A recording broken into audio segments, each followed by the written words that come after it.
Bueno, ¿quién vive? Cristo. Y a su nombre, Gloria. démosle un fuerte aplauso al Rey de Reyes.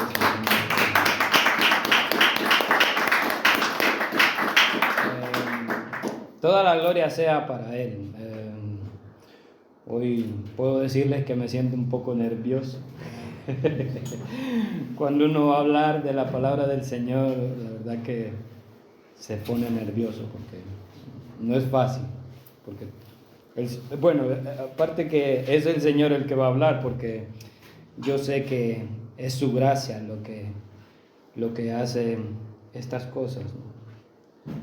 Y bueno, agradecer al Señor por todo lo que está haciendo y por todo lo que seguirá haciendo en esta iglesia. Hemos podido ver milagros maravillosas, cosas tremendas que el Señor ha hecho, ¿no?, en la vida de las personas, en mi vida, por cierto. Y estoy muy agradecido. Y hermanos y hermanas, nosotros los creyentes tenemos que luchar muchas veces con lo que se le puede llamar una fe selectiva. Carlos, ¿pero qué está diciendo? Es decir, somos capaces de confiar en las promesas de Dios cuando estamos enfrentando un problema cuya solución tiene remedio. Y hay veces que no nos gusta admitirnos, pero es la realidad. Y no lo estoy diciendo porque, veo a mis hermanos, no, lo digo porque yo lo he vivido. Muchas veces, pues, nos pasa eso, ¿no? Que cuando enfrentamos un problema que humanamente no se puede resolver, comienza como a tambalear nuestra confianza en el Señor. Yo he estado ahí, yo me acuerdo cuando Mari pasó por este problema, ¿no? Yo decía, ay, cuando la miraba ahí, tendrá cura. Para nosotros eso fue un momento duro. Y yo no les voy a decir que no, me pasaba a mí, decía yo. Se sanará. Cuando la mirábamos con mis familiares, ¿no? Entonces nuestra confianza en Dios muchas veces suele pasar así, ¿no? Como les digo, yo he estado allí. O muchas veces también podría ser cuando nos encontramos en el desierto, atravesando un momento de prueba y decimos, ¿Dios me escuchará? O también podría ser cuando estamos pasando un serio problema económico y digo, no puedo avanzar. ¿Qué pasa, Señor? ¿Qué está pasando con esta situación? No puedo avanzar, no paso de aquí. ¿Qué pasa? O quizás para los que estén casados, ¿no?, enfrentando un problema del matrimonio. Hermanos, nuestro Dios suele usar ese tipo de circunstancia para magnificar su poder y su gracia en una forma tremenda, extraordinaria, como vamos a ver en el texto que vamos a citar. Quiero que nos vayamos a Marcos. Marcos capítulo 5, lo vamos a leer desde el 21 al 43, porque es un pasaje muy, muy, muy bonito. Marcos capítulo 5, versículo 21, y vamos a leer primero del 21 al 24, porque esto tiene muchas cosas. Y es algo bonito que el Señor quiere hablar en el día de hoy a la iglesia y a todos.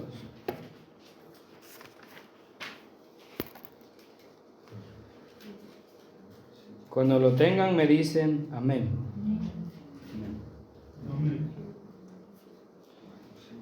La palabra la leo honrando al Padre, al Hijo y al Espíritu Santo, y dice así: Cuando Jesús pasó otra vez en la barca al otro lado, se reunió una gran multitud alrededor de él. Así que él se quedó junto al mar y vino uno de los oficiales de la sinagoga llamado Jairo, y al verle se postró a sus pies y le rogaba con insistencia, diciendo: mi hijita está al borde de la muerte, te ruego que vengas y pongas las manos sobre ella para que sane y viva.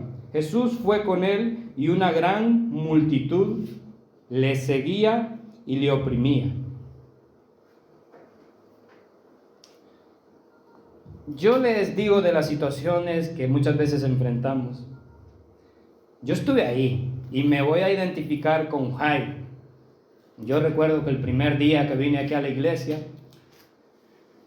venía con esa idea: Señor, si tú sanas a mi hermana, yo te acepto. Y eso fue lo que me trajo aquí a esta iglesia. De hecho, a las 5 de la tarde estaba ahí afuera esperando que abrieran la iglesia, porque yo traía urgencia de aceptar al Señor para que sanara a mi hermana. Y me identifico con este hombre. Ver una situación tremendamente desesperante, porque lo que Jairo aquí está viviendo es una situación desesperante. Es una situación tremenda lo que estaba viviendo, y yo por eso me identifico con él, porque yo hice lo mismo. Vine aquí con esa idea de que el Señor sanara a mi hermana. Quiero hablar un poco de Jairo. Jairo, dice el texto, era un oficial de la sinagoga. La sinagoga era el lugar donde se reunían los judíos y adoraban al Señor durante el Sabbat, durante el día de reposo, cuando estaban lejos del templo de Jerusalén. Cada sinagoga tenía un oficial, era un grupo de oficiales, eran los encargados de supervisar todo lo concerniente al culto. Un ejemplo: nosotros, los del grupo de la alabanza, llegamos aquí, yo tengo que probar el sonido porque hemos quedado en eso, y siempre hay uno de las personas que estamos aquí también que coordina, que en este caso pues es Julián. Le tocó coordinar hoy, ¿no? O sea, generalmente ellos eran personas elegidas por la comunidad debido a su carácter, debido a su devoción religiosa, de manera que Jairo era un hombre muy conocido, era un hombre muy respetado en la ciudad de Capernaum, que es donde ocurre esta historia. Y cuando él llega delante de Jesús, dice Marcos, se postra delante de él en una actitud suplicante, lo que me pasó a mí, por su hijita. Yo sé que la Reina Valera también podría decir su hija. Es su hija, es su hijita literalmente. Está al borde de la muerte. Y dice Marcos más adelante que esta niña tenía 12 años. Y Lucas, en el versículo paralelo, yo creo que dice que era hija única. Entonces, en el versículo paralelo dice que era hija única, o sea, era una situación tremenda la que Jairo estaba viviendo. Sin embargo, en esta situación angustiosa, en medio de esta situación desesperada, Jairo cree que Jesús es capaz de sanar a su hija. Y no nos olvidemos que esto fue en Capernaum, en la ciudad donde Jesús sanó a un endemoniado, en Marcos capítulo 1. Y según los evangelios, fue en la ciudad de Capernaum donde el Señor Jesucristo realizó la mayoría de sus milagros. Así que muy probablemente Jairo había visto al Señor hacer cosas tremendas, hacer cosas maravillosas, hacer cosas portentosas en esa ciudad, ¿no?, que es en Capernaum. Y él conocía el poder de Jesús, pero sobre todo conocía la compasión de Jesús. Y por eso le suplica de rodillas delante de todo el mundo: no olvides, aquí hay una gran multitud. Y Jairo le suplica delante de todo el mundo que sane a su niña. Hermanos, y creo que esto es uno de los propósitos de Dios en la aflicción: hacernos conscientes de nuestra debilidad, hacernos conscientes de nuestra dependencia de Él, para ponernos de rodillas en una actitud suplicante delante del Señor. Una frase muy conocida de C.S. Lewis, que es muy bonita, es una que me gusta. Si ustedes ven, siempre pongo cosas ahí en el chat, en mi estado, o siempre en el chat de la iglesia, y dice así: Dios nos susurra en nuestros placeres, nos habla en nuestras conciencias, pero nos grita en nuestros dolores. Dice Lewis, ese es su megáfono para despertar a un mundo que está sordo. Dios nos habla en nuestros dolores. Ahora que quiero que usemos un poco de imaginación. Lo que Jairo está haciendo aquí era arriesgado para un hombre de su posición social o de su posición religiosa, pero él amaba más a su hija que su reputación. Su corazón de padre no le permitía estar atento en este momento a ninguna otra cosa que no fuera la sanidad de su hija. Y estoy completamente seguro que los que somos padres aquí me entienden perfectamente. Porque nosotros los padres haríamos cualquier cosa por nuestros hijos y daríamos la vida por uno de nuestros hijos o por un ser que amamos. Yo recuerdo cuando mi hermana estaba enferma en el hospital, la mirábamos ahí, ¿no?, acostada, ella no podía hablar ni nada, siempre se me viene esa imagen, ella estaba acostada ahí con mangueras por todos lados. Y era desesperante pensar en esto, verla así, ¿no? Una desesperación que tenía yo. Y en una de esas, porque era prohibido entrar allí al hospital, en una de esas me adentré adentro, parece que iba con el cuñado, y le dije al doctor, le digo, si mi hermana necesita uno de mis pulmones, yo se lo doy, quítemelo. Porque es mi hermana, o sea, y uno ama, no digamos por un hijo, o sea. Entonces me dice el doctor, que no, hombre, que no hemos llegado todavía a ese punto, hombre. Pero claro, yo estaba desesperadísimo. Y mi hermana después le contaron lo que pasó y digo, es que uno es capaz de hacer por cualquier cosa por un ser que ama o por un hijo. O sea, algo que el Señor pone en nuestros corazones, ¿no? Como le digo, los padres yo sé que me entienden perfectamente. Y Jairo tenía una última esperanza en la persona de Jesús. Jairo sabía que no tenía mucho tiempo para estarse preocupando por guardar el protocolo de una persona de su rango. Él iba a hacer todo lo que estuviera a su alcance para salvar la vida de su hija, aunque eso le costara perder su reputación. Pero entonces, hermanos, sucede algo inesperado que pone a prueba la fe de Jairo. ¿Qué pasó en los versículos más adelante? Vamos a leer el versículos, vamos a ver, versículo 25 y 26. Aquí le pasó algo a Jairo.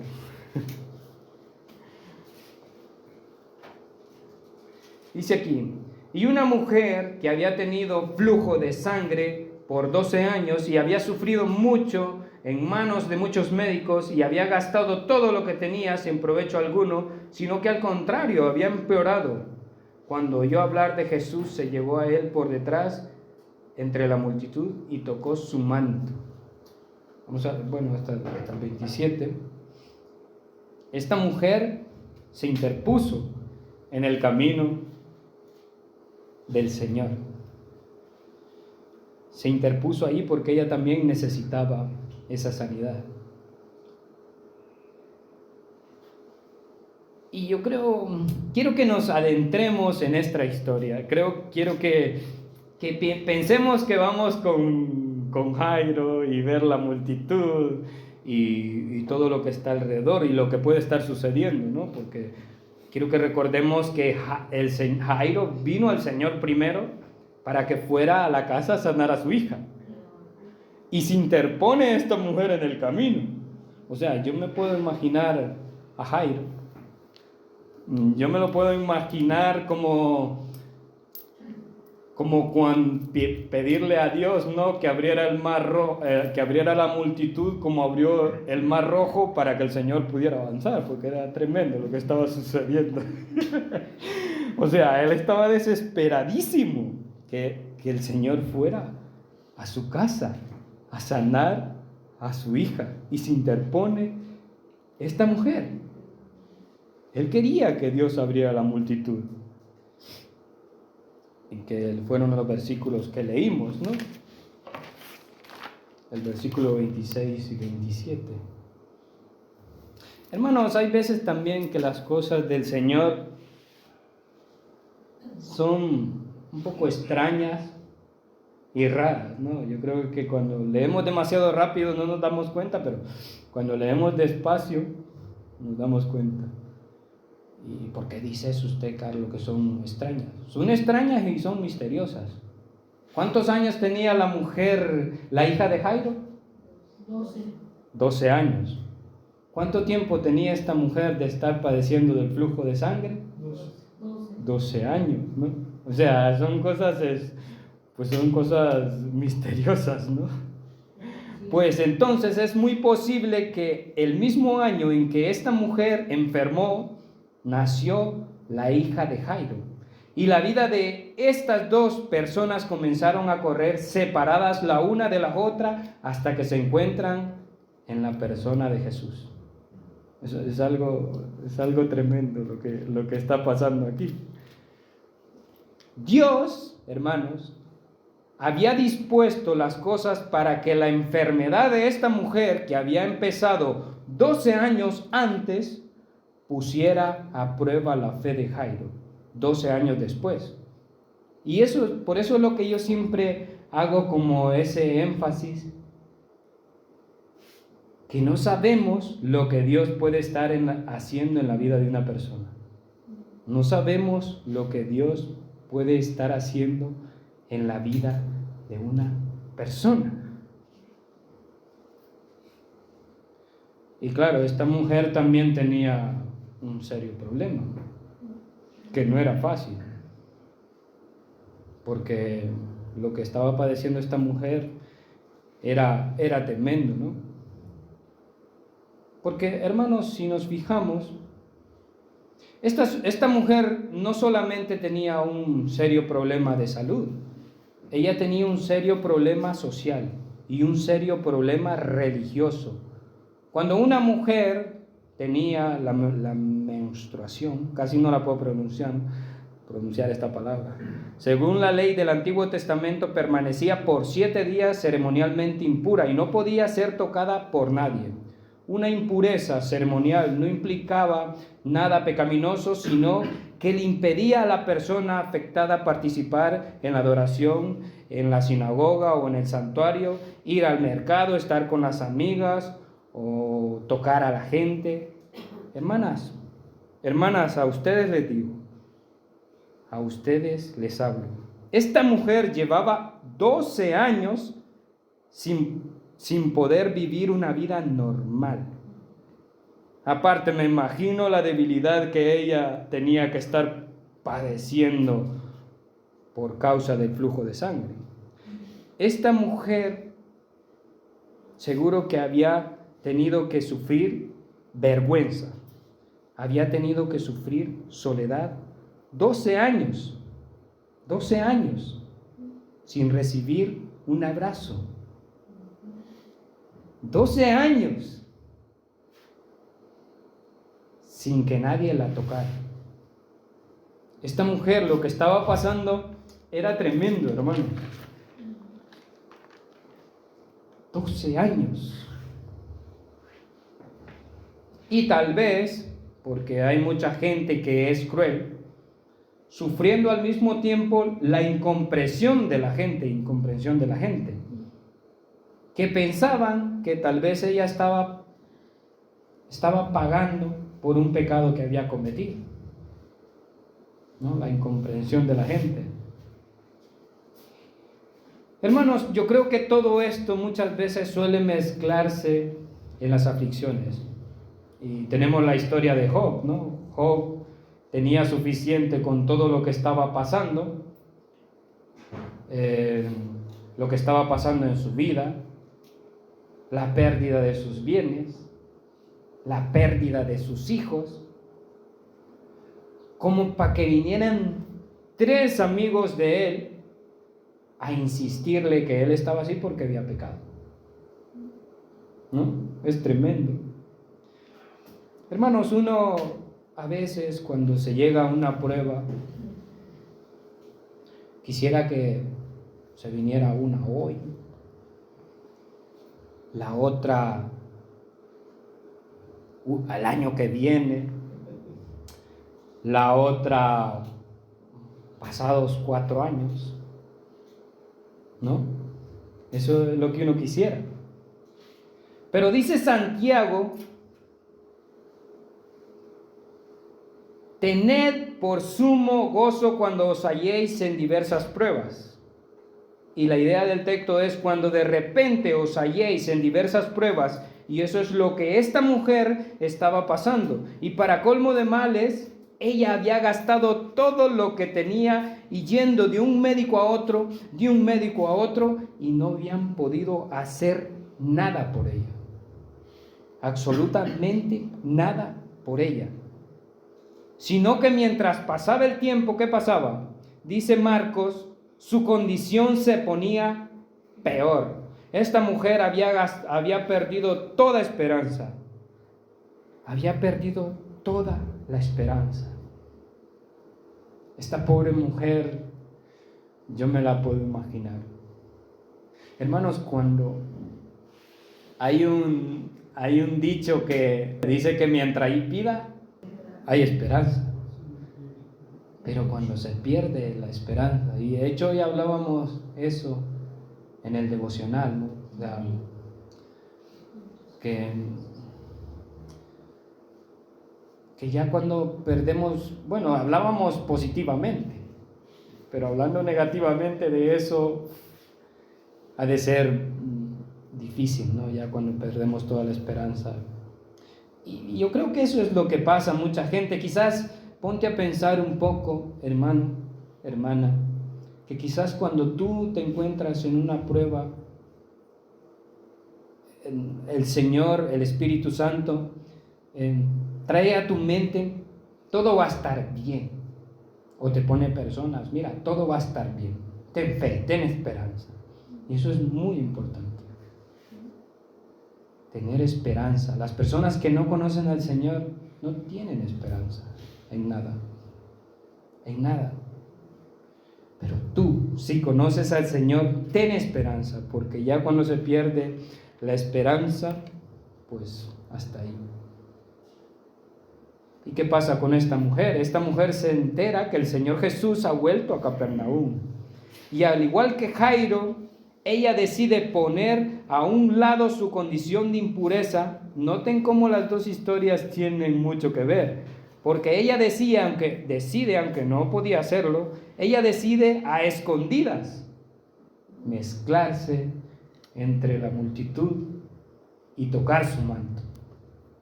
Tocar su manto. Ella lo decide. Porque ella había gastado todo lo que tenía y yendo de un médico a otro. Versículo 28. Porque decía, si tan solo toco sus ropas, sanaré. Al instante la fuente de su sangre se secó y sintió en su cuerpo que estaba curada de su aflicción. Y enseguida Jesús, dándose cuenta que había salido poder de él, volviéndose entre la gente, dijo, ¿quién ha tocado mi ropa? ¿Quién ha tocado mi ropa? El Señor Jesús se dio cuenta que había salido poder de él. Y como les digo, hermanos, tan pronto esta mujer toca al Señor Jesús, siente que la hemorragia se detiene. Por primera vez en 12 años, el texto se lee rápido, pero eran 12 años. Lo que los médicos no habían podido lograr en todo ese tiempo, ¿qué pasó? El Señor lo hizo en un segundo y gratis. Es maravilloso nuestro Salvador. Amén. Y qué precioso Salvador tenemos nosotros, hermanos. Qué precioso Salvador. Ahora, ella sabía que lo que acababa de hacer era problemático. Era problemático por su condición. Por su condición. Y creo que tocar a un rabino Ya el Señor en ese tiempo era considerado un rabino. Un rabino, pastor, si no me equivoco, es una persona, un maestro que enseña, ¿no? Era tremendo lo que esta mujer había hecho. Era un problema. Y tocar a un rabino todavía. Esto era otra persona, no digamos a un rabino.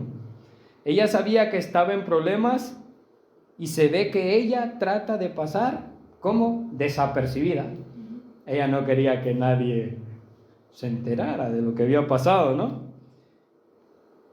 Pero aquí es donde comienza la parte extraña de la historia. Bueno, no digo extraña, sino que maravilloso.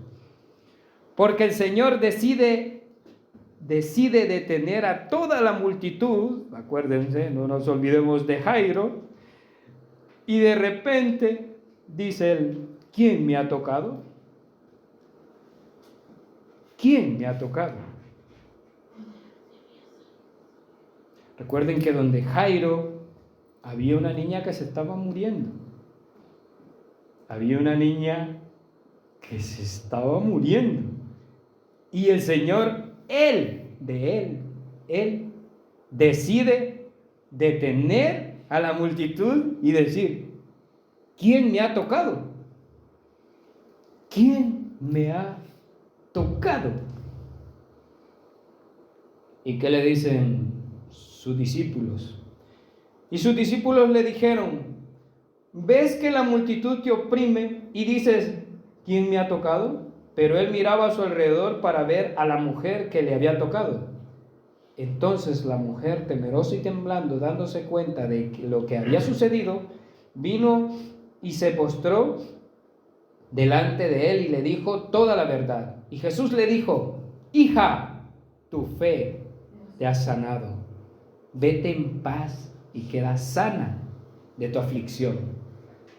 Por eso les digo, hermanos, tenemos un precioso Salvador, un Señor que es maravilloso, un Señor que detiene lo que sea. Pero más que todo, yo lo que estoy hablando es como del tiempo del Señor, ¿no? O sea, Jairo deseaba que el Señor llegara pronto para que sanara a su hija, pero el Señor va como tiene que ir, no tiene prisa alguna. Lo mismo pasó con Lázaro, ¿no? Que se quedó, no sé si fueron 3 días cuando le dijeron de la enfermedad de Lázaro y él no avanzó. Y de eso hablábamos también con los hermanos, que el tiempo del Señor no es el mismo como el nuestro. Y yo les recordaba a mis hermanos que Silvia predicaba, que nosotros vivimos en un mundo que todo es un plis plas y todo está ahí. Y estamos muy acostumbraditos a eso. Y las cosas del Señor no son así, porque el Señor es perfecto. Yo le doy gracias al Señor porque yo me acuerdo que yo le he pedido cosas instantáneas. Ay, Señor, rápido. Y ahora le doy gracias porque no han ocurrido. Gracias, Señor, porque no pasó esto. Gracias, Señor, porque no pasó aquello, porque yo te lo pedí, no me lo diste. Muchas gracias. Porque yo no sé lo que podría haber sufrido, ¿no? O sea, uno nunca sabe lo que el Señor pues está planeando para uno, lo que quiere para uno, ¿no? Y ya les digo, yo me imagino a Jairo, por lo menos si fuera yo, porque yo deseaba que Mari fuera sanada al instante, ahí, rapidito. Ay, que ya el Señor la sane. Llegué como con esa manipulación hasta que me encontré verdaderamente con el Señor y dije, Señor, hágalo a su manera. Con otras palabras, hágalo como usted quiera o cuando usted quiera, porque las cosas no son como nosotros pensamos. Yo les hacía énfasis también en el grupo, en el grupo que tuvimos, parece que fue el jueves, en medio de las dificultades, en medio de tantas cosas, el Señor puede estar haciendo cosas por nuestra familia, Lo digo por experiencia también, porque todo lo que Mari tuvo que pasar, o sea, eso también me ayudó a mí a abrir los ojos, porque yo era ciego.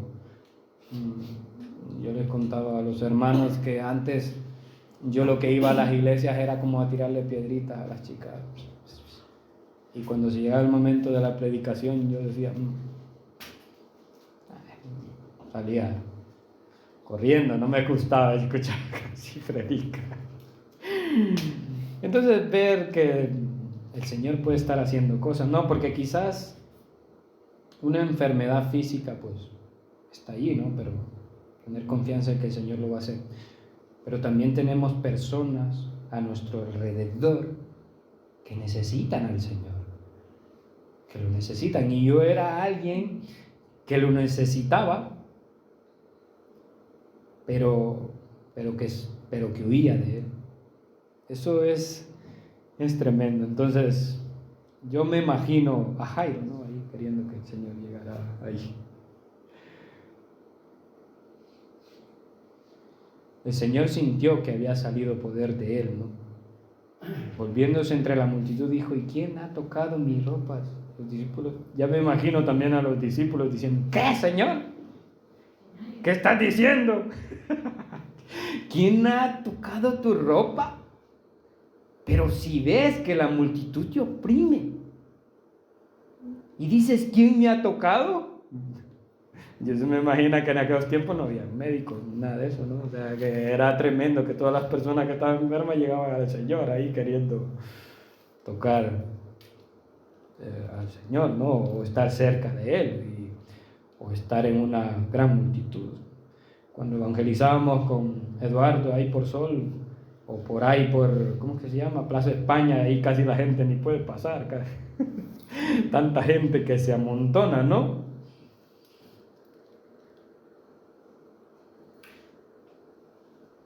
Estaba rodeado de mucha gente.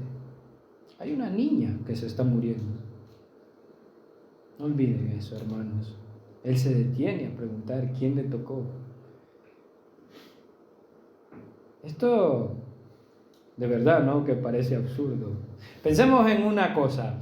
Hay una mujer que tiene una enfermedad que no es una enfermedad tremenda.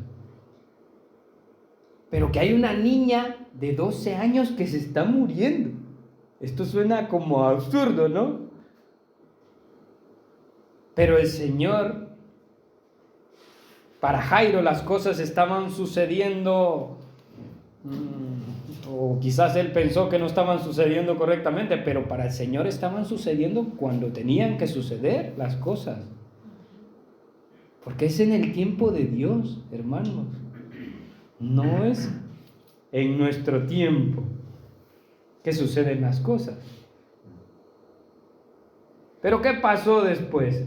Mientras estaba hablando, vinieron de la casa del oficial, versículo 35. Mientras estaba todavía hablando, vinieron de la casa del oficial de la sinagoga diciendo, tu hija ha muerto. ¿Para qué molestas más al maestro? Yo me imagino a esa gente, ¿no? Que no sabe decir las cosas. Yo me puedo imaginar también estas palabras para Jairo. ¿Para qué molestas más? Tu hija ha muerto. Hay gente que no tiene el tacto como para decir las cosas, ¿no? Yo recuerdo que cuando no era creyente vino un chico una vez y le mataron a su padre, pero que la familia de él estaba como en una montaña. No sé si les he contado esta historia. Y entonces el chico me dice a mí, oye Carlos, yo no sé cómo decirle a mi mamá estas cosas, o sea, si se las puedes decir tú. Y yo le dije, bueno, era una mentira piadosa, como solemos decir, que no hay que mentir. Pero yo le dije a la mujer que al hombre estaba en el hospital y que urgía la presencia de él en el hospital. O sea, no le dije de romplón, mataron a tu marido. Y el chico fue sabio porque me supo decir a mí que yo le dijera a la mujer esto. Porque si yo hubiera venido y hubiera dicho a esta mujer, me hubiera tocado traérmela desmayada y sacarla de un tremendo cerro, digo. Entonces hay gente que tiene un tacto para decir las cosas, no piensa que puede herir a una persona demasiado con una palabra de esa. ¿Para qué molestas más al maestro? le dice esta gente. Pero Jesús, versículo 36, pero Jesús, oyendo lo que se hablaba, dijo al oficial de la sinagoga: no creas, no temas, cree solamente. Y aquí hay un énfasis también muy importante. 4 palabras de desesperanza, pero 4 palabras de esperanza.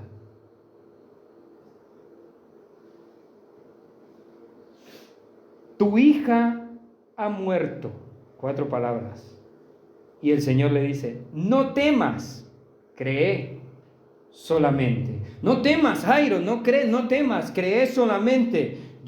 Déjame hacer las cosas en mi tiempo. Yo voy a sanar a tu hija. Yo voy a levantar a tu hija. Pero no temas, cree solamente. Cree solamente, Jairo. Y te lo está diciendo a ti y me lo está diciendo a mí. No temas, cree solamente.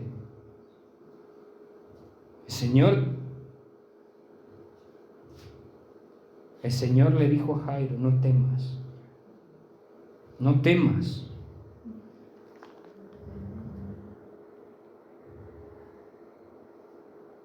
No temas. Y no permitió que nadie fuera con él, sino solo Pedro, Jacobo y Juan, hermanos de Jacobo, fueron a la casa del oficial de la sinagoga. También esas cosas, no, por ejemplo, nosotros cuando Mari estaba pasando este proceso, le contamos a Julián todo lo que se hablaba y a Antonio, y ellos dijeron, no sé si lo dijeron o nosotros tomamos la decisión, pero es como lo que hacía el Señor, ¿no? Alejar todas esas personas que no creen que un milagro puede pasar. Porque sí puede pasar, pero cuando nos rodeamos de personas que no creen, porque el Señor alejó a toda esta gente y solo se llevó a estos 3 discípulos y a la madre y al padre, que eran los interesados de que esta niña fuera sana. Bueno, ya había muerto, aunque esta mujer se levantara, porque el Señor iba a levantar. Hermanos, pensemos un momento. El Señor, Jairo le pidió al Señor que sanara a su hija, pero el Señor le iba a dar la oportunidad de ver levantar a un muerto. Nosotros quizás ahora mismo estamos orando por personas que nosotros vemos que cada día van peor. Pero el Señor te dice: cree solamente, no temas. Has estado orando por ese familiar, has estado orando por esas cosas.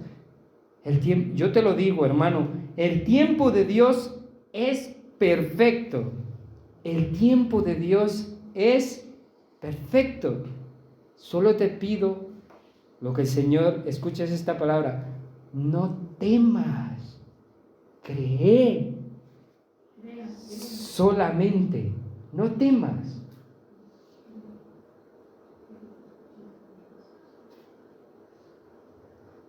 También esto me causaba un poco de chiste, ¿no? Quizás en el momento en que lo está pasando todo esto no causaba chiste, pero bueno, a mí sí me dio un poquito de... Y dice: fueron a la casa del oficial de la sinagoga, y Jesús vio el alboroto y a los que lloraban y se lamentaban mucho.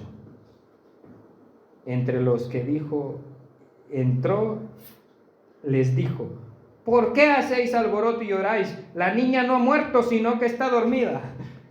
¿Y qué pasó? Esto se burlaba. O sea, el llanto en un momento se convirtió en burla, ¿no? Se convirtió en burla. Ahí rapidito, esta gente estaba llorando de mentira. Porque una persona cuando está dolida no se va a poner a reírse ahí nomás. Y esta gente decía, riéndose ahí, ¿no?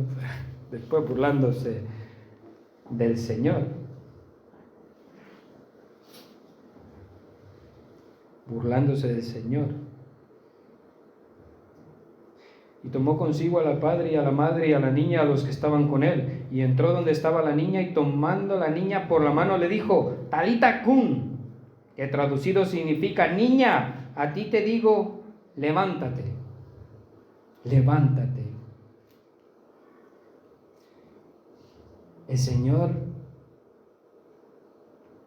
le dio la oportunidad a Jairo de levantar a un muerto. Eso es tremendo, hermano.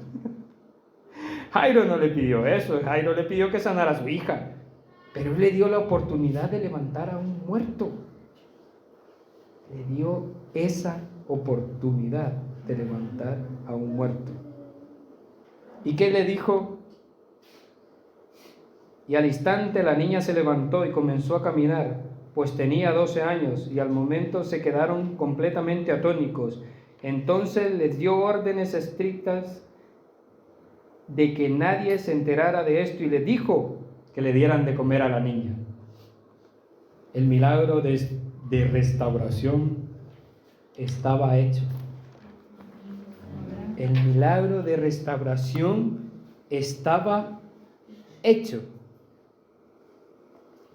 El Señor te va a dar la oportunidad de ver a esas personas que se levantan, que tú dices, este ya no tiene remedio. El Señor te va a dar la oportunidad de ver a esas personas transformadas.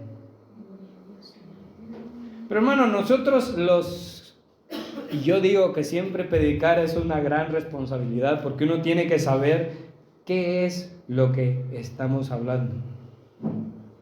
Y yo pienso, hermanos, más allá que la compasión que el Señor Jesús le mostró a esta mujer con el flujo de sangre y a la familia de Jairo, estos dos milagros funcionan como una representación visible del Evangelio, porque nosotros tenemos que predicar el Evangelio.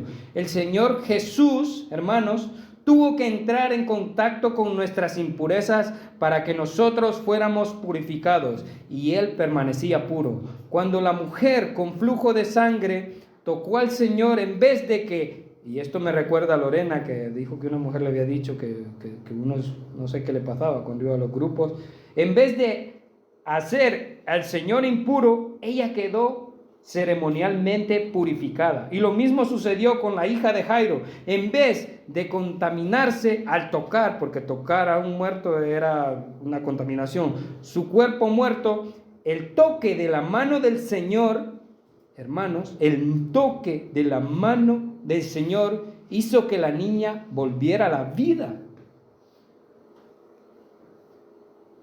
Y esto lo digo así, hermanos.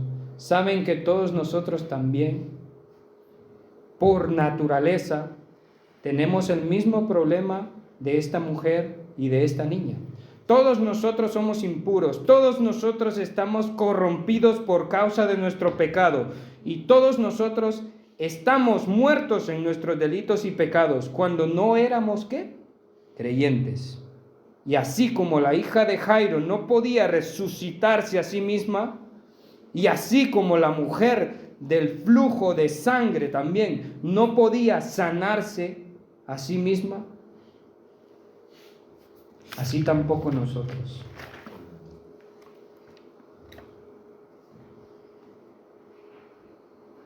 Mi hermano, mi hermana, amigo, si aún no has creído en el Señor Jesucristo de verdad, y no te has arrepentido de verdad de tus pecados, no hay nada que nosotros podamos hacer por nosotros mismos para resolver estos dos problemas delante de Dios.